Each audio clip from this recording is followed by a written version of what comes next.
Assalamualaikum warahmatullahi wabarakatuh. Adik-adik mahasiswa, hari ini kita akan mengulas tentang konseling rasional emotif perilaku.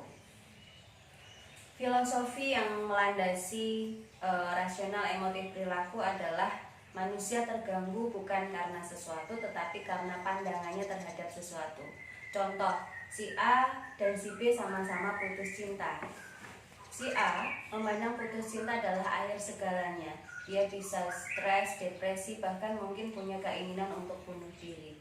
Kemudian si B menganggap bahwa putus cinta adalah sesuatu hal yang lumrah di dalam sebuah hubungan dan dia cepat sekali untuk bangkit kembali. Artinya kunci dari manusia terganggu atau tidak itu adalah dari pandangannya terhadap sesuatu atau pikirannya terhadap sesuatu. Nah, orang ketika berpikir tidak rasional itu biasanya dipengaruhi oleh filosofi hidup yang tidak efektif. Salah satunya adalah semua orang harus menyukai dan menyetujui saya, dan itu adalah sesuatu yang sangat esensial. Ketika Anda berpikir bahwa semua orang harus menyukai Anda, maka misalnya dalam satu kelas Anda punya pikiran bahwa semua orang yang saya temui di kelas ini harus menyukai saya. Maka ketika ada satu saja teman Anda yang tidak menyukai Anda, maka Anda akan sangat terganggu, karena Anda akan lebih fokus pada orang yang tidak menyukai Anda. Kemudian yang kedua adalah untuk menjadi berharga, individu harus selalu berhasil. Ketika seseorang memiliki pikiran seperti ini, memiliki filosofi hidup seperti ini, maka dia akan mengalami jatuh yang teramat dalam ketika dia gagal menjalankan sesuatu. Artinya di dalam hidup itu kita harus selalu siap menang dan juga siap kalah. Kemudian ketidakbahagiaan adalah hasil dari peristiwa eksternal yang tidak dapat dikontrol oleh diri sendiri. Ketika orang punya pikiran seperti ini, dia punya filosofi hidup bahagia karena, bukan bahagia walaupun. Bahagia karena saya bisa makan enak, bahagia karena saya punya ini, bahagia karena saya punya pacar misalnya.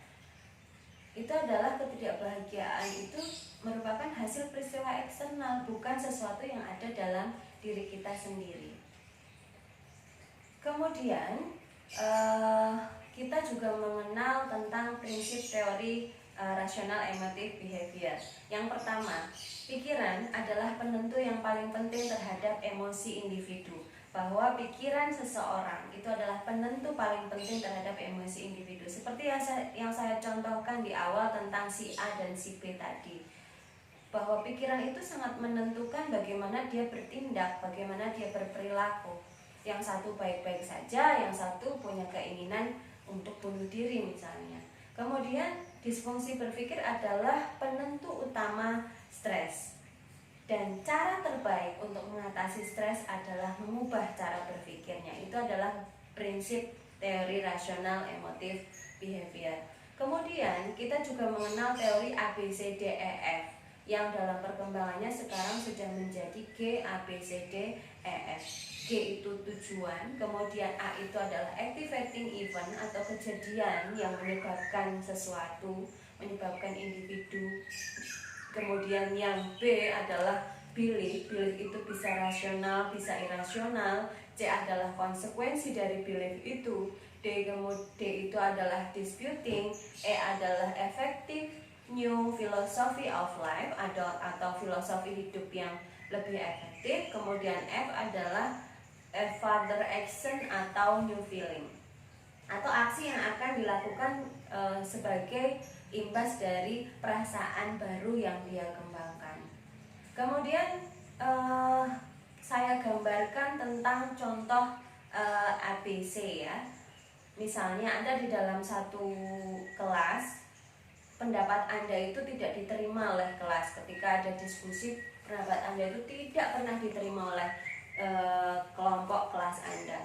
Anda merasa bahwa kelompok Anda itu mengacungkan Anda dan membenci Anda.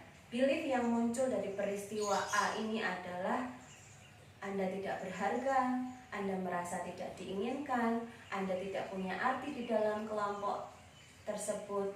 Dan C, konsekuensi dari pikiran irasional itu yang paling parah misalnya bisa juga Anda mengalami depresi, kemudian bahkan sampai menghindari orang-orang di lingkungan Anda menjadi menyendiri dan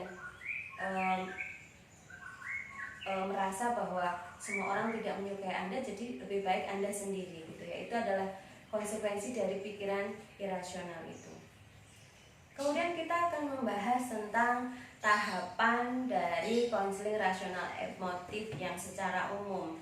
Kalau Anda melihat slide, di tahap 1 itu adalah tahap proses penyadaran. Tahap proses penyadaran itu teori yang A, B, C tadi saya sampaikan, itu Anda harus temukan dan Anda harus sampaikan ke konseli. Kemudian tahap yang kedua adalah tahap yang berikutnya, dispute.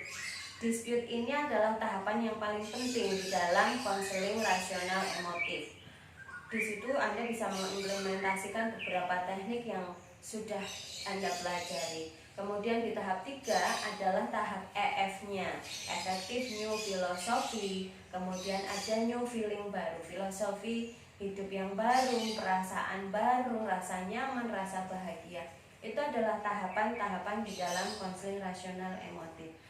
Kemudian untuk dispute sudah ada diberi contoh-contoh ya, dispute kognitif yang mungkin bisa Anda berikan ke konseling, misalnya sampai kapan Anda akan bertahan dengan pemikiran itu, kemudian apakah ada bukti bahwa teman-teman satu kelas Anda semuanya tidak ada yang menyukai Anda. Jadi dispute itu terus kita berikan ke konseling sampai dia menyadari, oh iya ya, oh ya, benar juga ya. Sampai ada statement seperti itu, kemudian Anda bisa menggiring mereka untuk memiliki filosofi hidup baru. Misalnya tidak semua orang harus menyukai kamu,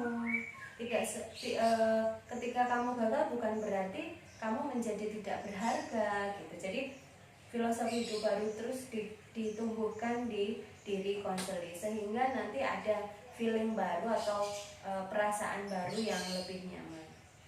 Baik, saya rasa itu yang bisa saya sampaikan.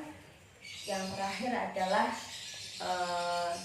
pesan saya sesuai dengan rasional emotif behavior adalah bahagia kita yang ciptakan.